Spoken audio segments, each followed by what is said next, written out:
HTML में कुछ headers होते हैं, ठीक है। हेडर जो टैग होती है उसके अंदर भी कुछ टैग लगते हैं, उनको नेस्टेड टैग बोलते हैं।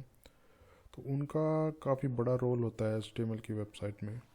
जैसे टाइटल टैग होता है, स्टाइल टैग होता है, मेटा टैग होता है, लिंक टैग होता है, स्क्रिप्ट टैग होता है, बेस टैग होता है। तो इनका एक बड़ा रोल होता है, क्योंकि इनके बिना हेडर में ये लगाए आप एक कंप्लीट वेबसाइट आप नहीं बना सकते हो। जैसे मैं कोडिंग के थ्रू बताता हूँ आपको। ये हमारा HTML डॉक्यूमेंट है, यहाँ से HTML स्टार्ट हुआ, उसके बाद हेड टैग आया, ठीक है। हेड में हमने टाइटल लगाया। ये टाइटल हमारी वेबसाइट का टाइटल होता है, जो आपको किसी सर्च इंजन या ब्राउज़र के ऊपर कर्सर लेके जाते हो वहाँ पे वेबसाइट का नाम दिखता है, उस पेज का नाम दिखता है इनफैक्ट, ठीक है। तो यहाँ पे हम वो सब डालते हैं।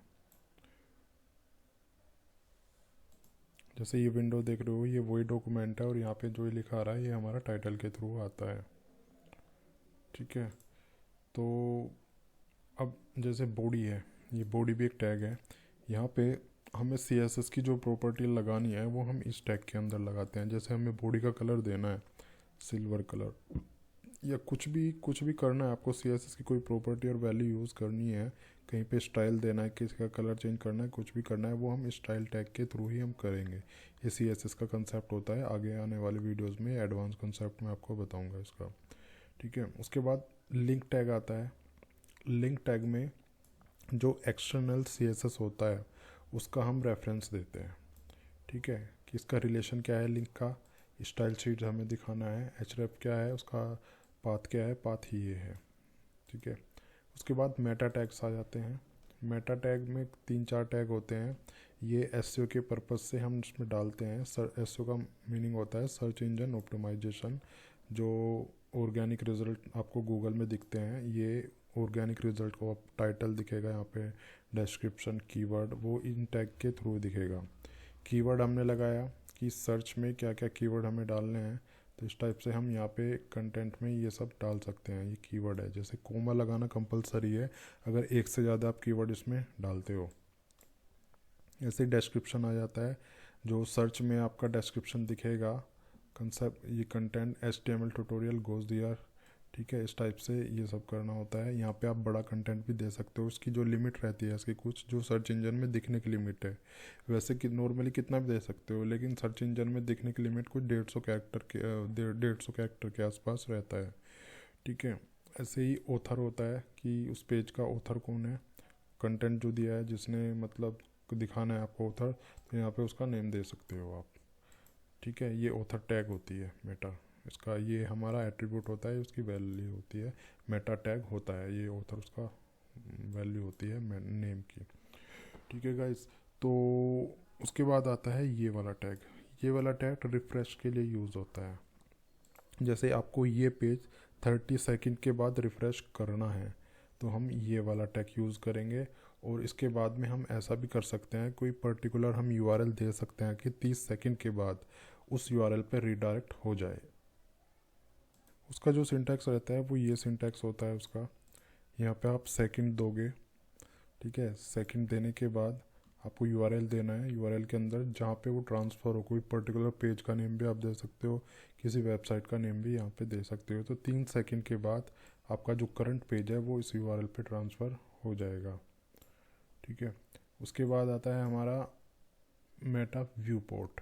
व्यू पोर्ट होता है रेस्पॉन्सिव के लिए। अगर आपकी वेबसाइट है, आप चाहते हो कोई पर्टिकुलर इमेज है वो डेस्कटॉप पे आपकी दिख रही है, तो वो इमेज मोबाइल की विड्थ के अकॉर्डिंग एडजस्ट हो जाए, ठीक है। मोबाइल फ्रेंडली हो जाए या टैब फ्रेंडली, जिस भी डिवाइस पे वो खुले उसके अकॉर्डिंग वो एडजस्ट हो जाए, तो वो इस टाइप से हम ये टैग लगाते हैं। यहाँ पे कंटेंट में हम देते हैं विड्थ डिवाइस विड्थ, ठीक है। डिवाइस विड्थ के अकॉर्डिंग वो एडजस्ट हो जाए। और इनिशियल स्केल ये जूम का रहता है कि कितना जूम होना चाहिए। यहाँ पे हम 1 इनिशियल करते हैं, मिनिमम जो जो उसका साइज़ रहता है वो उसी के अकॉर्डिंग इसमें जूम हो जाए। उसके बाद हमारा स्क्रिप्ट टैग आता है। ये स्क्रिप्ट टैग, यहाँ पे अगर आप जावा स्क्रिप्ट का यूज़ कर रहे हो तो यहाँ पे जावा स्क्रिप्ट का सिंटैक्स आप दे सकते हो, जो जो उसके फंक्शन है, जो जो उसकी कोडिंग होती है वो हम स्क्रिप्ट टैग के अंदर दे सकते हैं, ठीक है। स्क्रिप्ट टैग में आप एक्सटर्नल फाइल का URL भी आप दे सकते हो। उसके बाद बेस टैग आता है हमारा। बेस टैग में हम अगर कोई ब्लैंक लिंक है, लिंक में किसी पर्टिकुलर लिंक में अगर, या जितने भी वेबसाइट पे उस पर्टिकुलर डॉक्यूमेंट में जितने भी उस पेज पे लिंक हैं उनमें कोई आपने यूआरएल नहीं दिया हुआ है, ब्लैंक छोड़ा हुआ है, तो यहाँ पे एक यूआरएल आप डिफ़ाइन कर सकते हो कि बेस यूआरएल ये है कि उस पर क्लिक करे तो वो इस यूआरएल पे चला जाए। ठीक है, उस पेज पे जो ब्लैंक लिंक है वो हम डिफ़ाइन कर सकते हैं।